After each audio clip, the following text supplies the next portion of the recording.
Pada kesempatan ini, kita akan membahas mata kuliah Financial Accounting menggunakan buku yang ditulis oleh Kieso dan kawan-kawan yang diterbitkan pada edisi ketiga dengan mengakomodasi standar IFRS.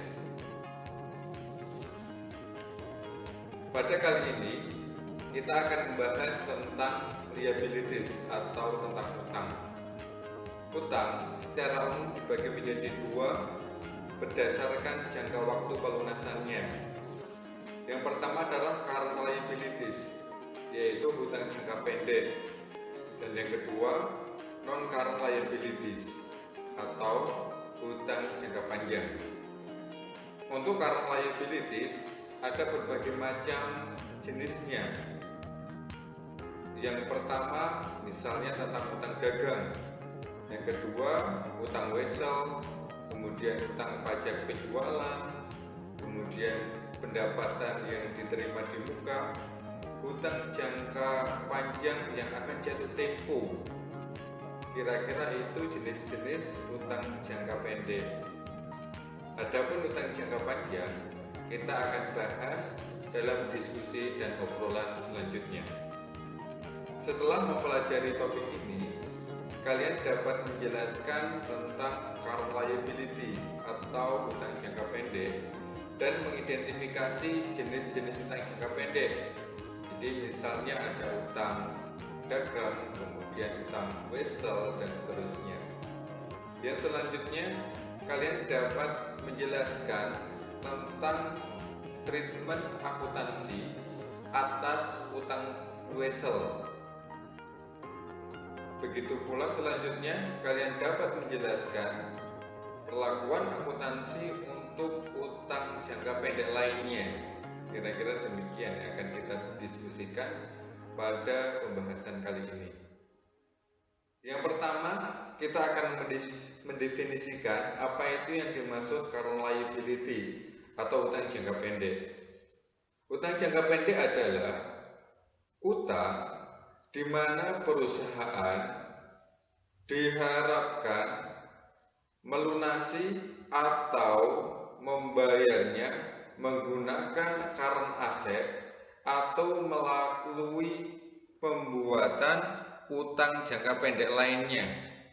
Dengan kata lain, utang adalah ketika perusahaan akan melunasinya, entah itu menggunakan kas ataukah menggunakan aset lancar lainnya, ataukah dengan menggunakan hutang jangka pendek lainnya, semisal dengan menggunakan piutang wesel, dengan menggunakan hutang wesel, mohon maaf.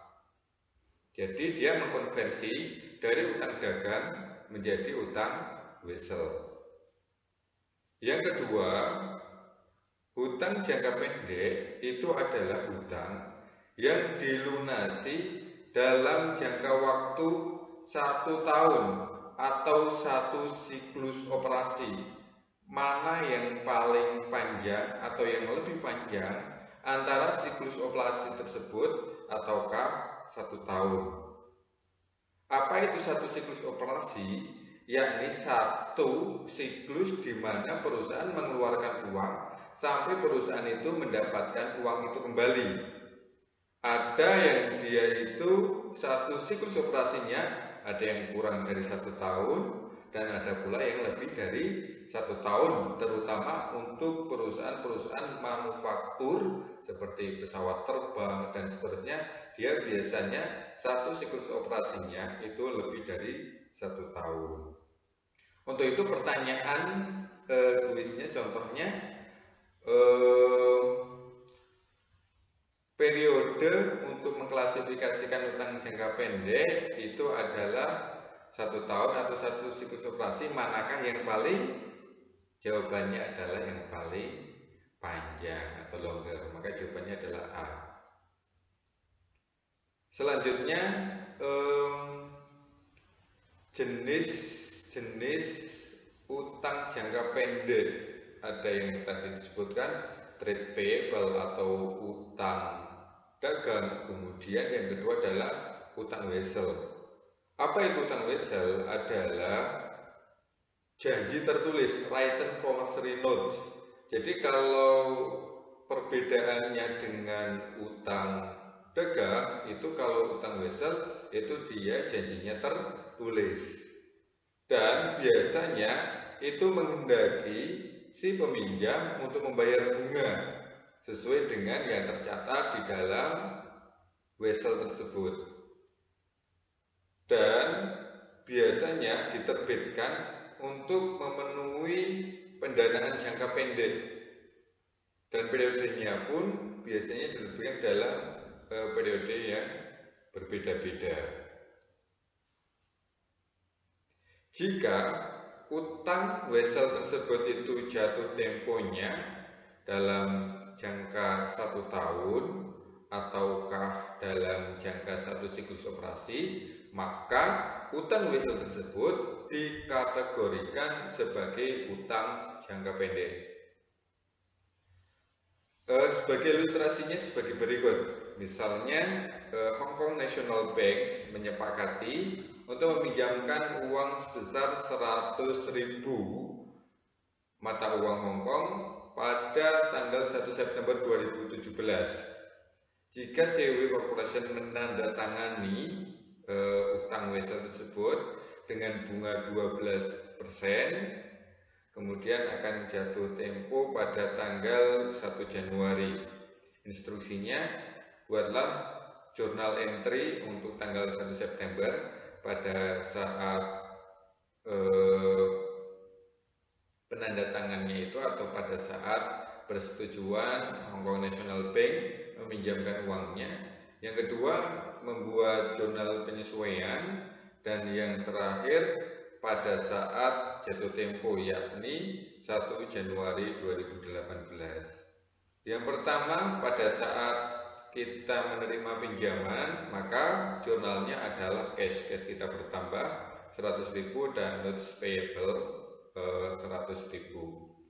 Kemudian penyesuaiannya pada tanggal 31 Desember 2017, yakni kita menghitung utang bunga kita atau interest payable kita sepanjang berapa bulan? September, Oktober, November, Desember, 4 bulan ya. Jadi 4/12 kali 12%, karena biasanya di soal-soal itu bunganya per tahun. Kemudian dikali 100.000, maka bunganya adalah 4.000. 100.000 kali 12% kali 4/12. 4 yakni 4 bulan tadi, September, Oktober, November, Desember. Pada saat jatuh tempo, maka jurnalnya notes payable-nya itu di debit karena kita lunasin. Kemudian kita juga melunasi interest payable 4.000 dan kita melunasinya pakai cash sebesar 104.000. Jenis yang kedua untuk jangka pendek adalah utang pajak penjualan. Nah, biasanya itu disampaikan dalam persentase. Misalnya kalau yang biasa kita temui PPN itu 10%. Jadi kalau kita membeli produk 100.000, maka dia akan dikenakan PPN sebesar 10%-nya, yakni 10.000. Jadi kita membayarnya 110.000. Perusahaan yang menjual itu biasanya mengumpulkan pajak dari customer-nya. Nah, kemudian perusahaan tersebut itu akan menyerahkan kepada pemerintah. Di sini ada salah satu contoh, yakni utang pajak penjualan sebesar 6%. Jadi kalau kita menjual sebesar 10.000, maka pajaknya 6%, 6/100 kali 10.000. Maka jurnalnya adalah cash 10.600 kemudian sales revenue-nya 10.000, kemudian utang pajak penghasilannya 600. 600 dari mana? 6% dikali 10.000.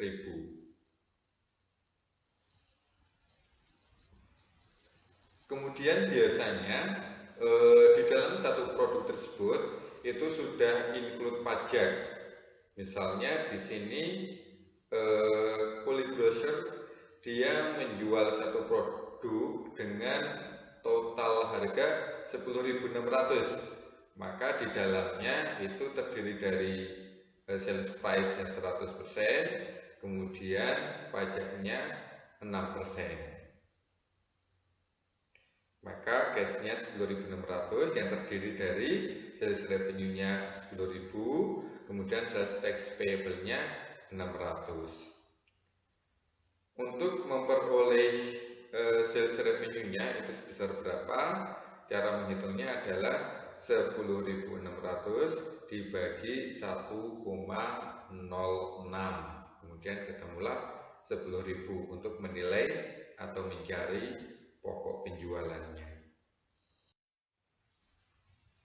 Kemudian unearned revenue atau disebut pendapatan diterima di muka.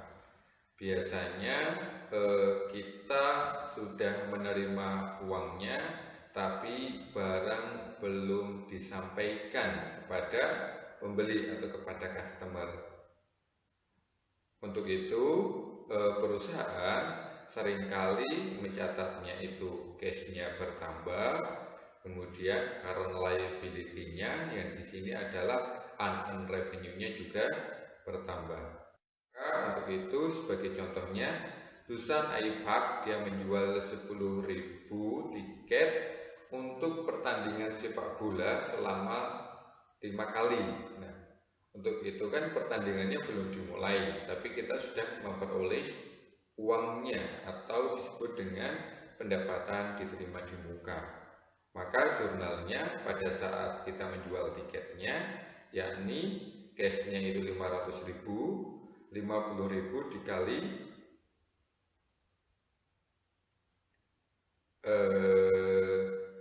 berapa itu? Dikali cashnya itu adalah menjual 10.000 dengan harga tiket 50.000, yakni 500 juta. Kemudian unearned ticket revenue-nya adalah juga 500 juta. Nah, pada saat pertandingan itu telah selesai, maka unearned revenue-nya itu pada saat pertandingan yang pertama itu selesai, yakni unearned-nya adalah 100.000, kemudian tiket revenue-nya 100.000. Baik. Jadi 100.000 di sini itu maksudnya 100 juta karena kan di soal itu di dalam kurung disebutkan in thousand atau dalam ribuan. Jadi pada saat satu pertandingan itu selesai, maka kita berhak mengakui pendapatan itu. Untuk itu, unearned tiket revenue-nya itu didebit, kemudian tiket revenue-nya 100 juta atau 100.000 dalam ribu, ya maksudnya 100 juta itu dia dikredit. Jadi saya ulangin, yang pertama pada saat kita menjual tiket sebanyak 10.000 dengan masing-masing harga itu 50.000, maka kita mengakui pendapatan diterima di muka sebesar 500 juta. Nah, untuk 5 kali pertandingan. Nah, pada saat satu pertandingan itu selesai, maka kita berhak untuk mengakui pendapatan itu sebesar 100 juta.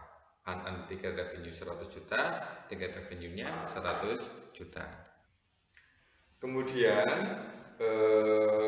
topik berikutnya terkait dengan utang jangka pendek adalah utang jangka panjang long term debt yang jatuh tempo. Nah, itu termasuk utang jangka pendek. Itu diilustrasikan Misalnya WNI Construction menerbitkan notes itu 5 tahun senilai 25.000. Kemudian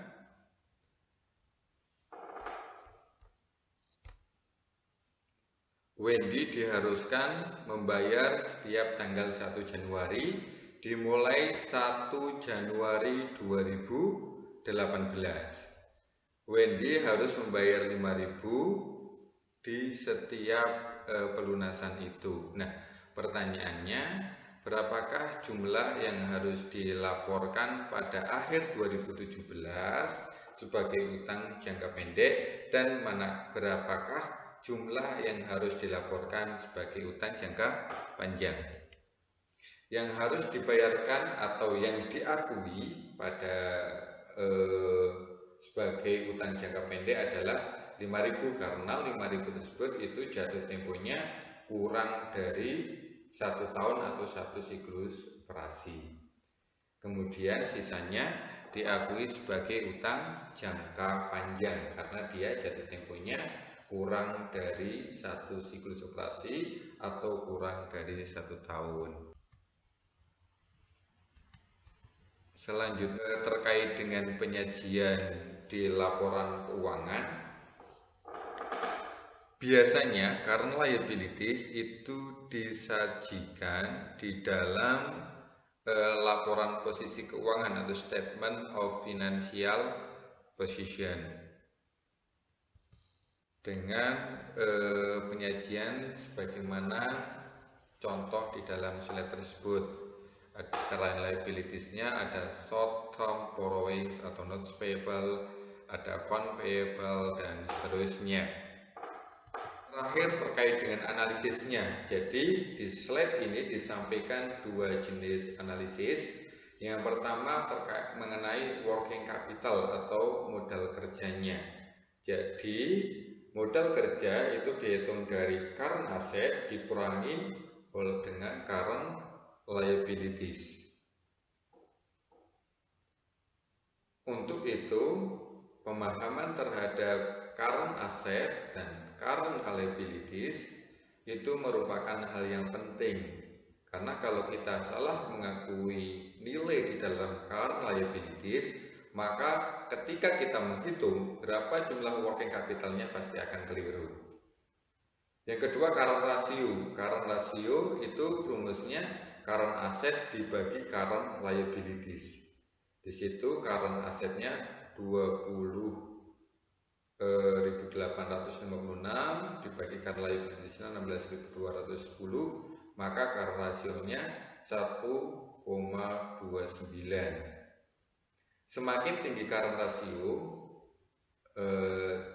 diindikasikan bahwa perusahaan itu semakin bagus karena dia mampu untuk melunasin utang-utangnya.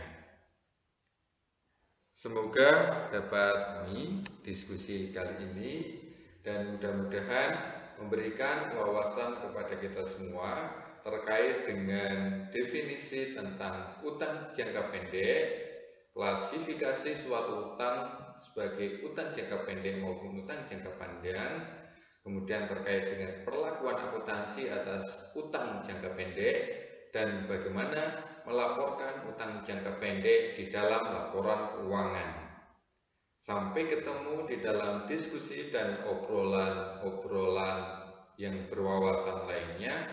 Semoga senantiasa dalam kesuksesan dan sampai jumpa. Wassalamualaikum warahmatullahi wabarakatuh.